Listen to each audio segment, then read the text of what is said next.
Do you want to save your Canva design as a professional PDF? Let's get started.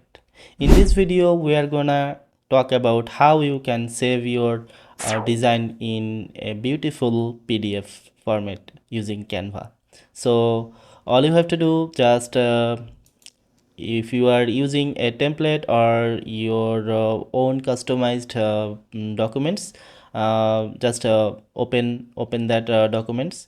I have already opened two documents in here. I'm going to just save one of them. So I'll just save this one. So it's actually pretty much straightforward.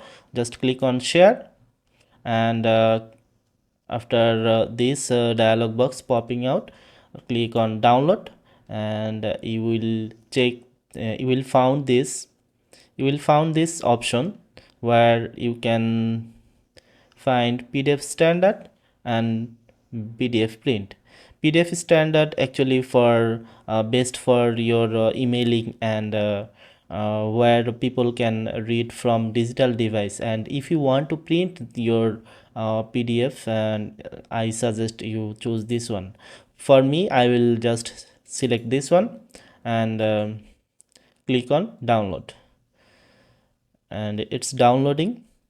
Okay, it's downloaded. It's here. As you can see, it's downloaded smoothly as I want it. So that's it for today.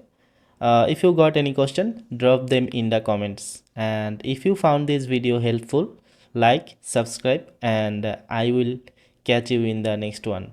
Stay tuned.